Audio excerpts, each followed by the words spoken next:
Alan Power bandarískur prófessor og sérfræðingur í lyf- og öldrunarlækningum frá New York, en hann þar að auki höfundur bókanna Dementia Beyond Drugs og Dementia Beyond Disease, en bækurnar hafa vakið töluverða athygli og hlotið víst fjölda viðurkenninga. Hann hefur verið í samstarfi við Eden Alternative samtökin, en á Hlíð hér á Akureyri meðal annars notast við Eden hugmyndafræðina. Við hittum Alan Power og Rannveigu Guðnadóttur hjúkrunarfræðing hjá Heilbrigðisstofnun Norðurlands og spjölluðu við þau þessa nýju nálgun í umönnun fólks með heilabilun. Eden hugmyndafræðin fjallar aðalega það að geta mætt einstaklingnum sem þeim einstaklingi sem hann þrátt fyrir einhverja sjúkdóma eða færniskerðingu sem viðkomandi býr við, og við trúum því að allir, sama hver það og með hvaða fatlanir eða veikindi við þurfum að glíma við getum vaxið og þroskast og ná tökum á tilverunni með stuðningi þeirra sem geta aðstofað okkur. Og þeir aðalega hefur Eden hugmyndafræðin að minnsta þess að ég hef kynnst tengst öldrunarhjúkrun og kannski heilabilun. Einmitt, þetta var upphaflega að þróað í Bandaríkjunum á hjúkrunarheimili sem tilraunaverkefni til að finna út hvernig best væri að aðstoða einstaklinga með heilabilun. En síðan hefur þetta þróast yfir það að vera grundvöllur að þjónustu fyrir bæði aldraða og fatlaða og jafnvel börn, af því þetta eru svona fjallar allt mannlega þætti einstaklingsins. Þess að vera sá sem þú og styrkja þig á sem bestan hátt í að verða fær og duglegur og þroskast og læra meira. Þannig að þetta tengist kannski þér meira sem einstaklingur og hver þú sem manneskja heldur en endilega bara sjúkdóminn sem þú með eða fötlunin sem þú glímir við. Já, við tölum gjarnan við viljum bara tala við og aðstoða einstaklingin sem að á bak við sjúkdóminn. Can you tell me a little bit about what you were talking about in Hlíð in Akureyri today? What would you really like to have left in the brains of the people that were there? I've been working on a different way of seeing dementia and seeing people who live with dementia because I think the system we have is not working very well. I think we become so intent on the brain and what's wrong with it that we've stopped seeing the person.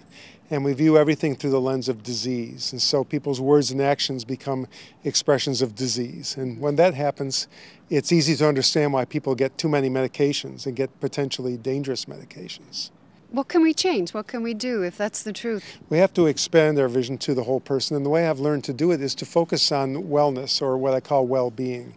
And through using one particular model of well-being, looking at different aspects, I've showed people that there are many things that people need to live well that we're never taught about. We're only taught about how to treat disease. We're never taught about how to give people meaningful engagement or choice and control or opportunities to grow. And as a result, we miss these opportunities and we see distress as an expression of disease instead of a loss of well-being. When we can teach people how to create well-being, then we can create better lives and abilities for people in spite of their illness. I heard you mention a particular example of this.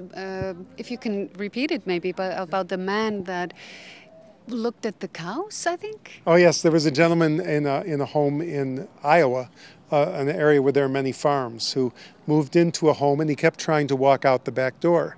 And people would try to engage him in different activities, but they never seemed to hold his attention. So finally, they just decided one day to let him walk out the door and watch him and see what happened. And what he did was he went to the back fence and he watched a herd of cows. And after watching them for about 15 minutes, he came inside and he was calm. So when they talked to his family, it turned out he had been a farmer all his life, and he always started every day by checking on the cows. And I told the story not just because it was a clever way to figure out what he was doing, but that our mindset is often to try to engage people in these different interventions when they do something like that. So we might try sitting with them or having them try music or having them try aromatherapy, and sometimes that helps, but if the person just wants to check the cows, then that's never going to work. And I think that's the problem, even with our attempts to avoid pills, is that we're still locked in this mindset that we try things without understanding the person, understanding their history, And it's only when you do that and look through the person's eyes that you can truly find solutions that can actually prevent the distress from happening in the first place. So you can't really have a solution that fits all. That's right. You have to know the person and you have to individualize as much as possible. And the reason that Eat an Alternative comes in is that in order to think differently and act differently, you've got to change the system. Unfortunately, our systems are built around this hospital model of care. And even though people may agree with these ideas, they go back to work and the system fights them. It says you have to do tasks. You haven't got time to get to know people.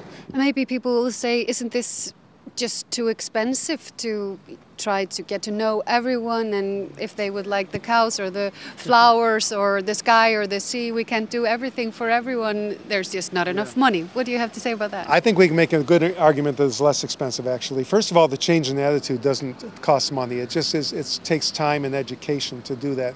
But more importantly, when you are not hearing people's voices, you are fighting them all the time. And that's inefficient, it costs a lot of energy, it costs frustration, and it actually can lead to more distress and even injuries sometimes.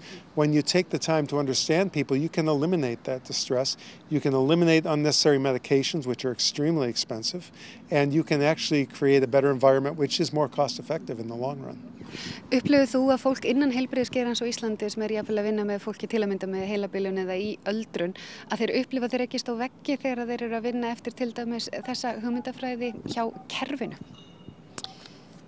Það getur verið mjög ríkt í heilbrigðiskerfinu og á hjúkrunarheimilunum að vinna mjög verkhæft því að við erum alin þannig upp á sjúkrahúsunum og heilbrigðisstéttirnar, en það mikill vilji og mikill áhugi að gera vel og það mjög góðir hlutir að gerast á Íslandi og menntunarstig hátt yfirleitt hjá starfsfólki.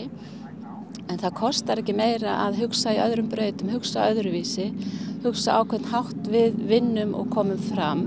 Það kostar ekki meira og kostar ekki meira starfsfólk.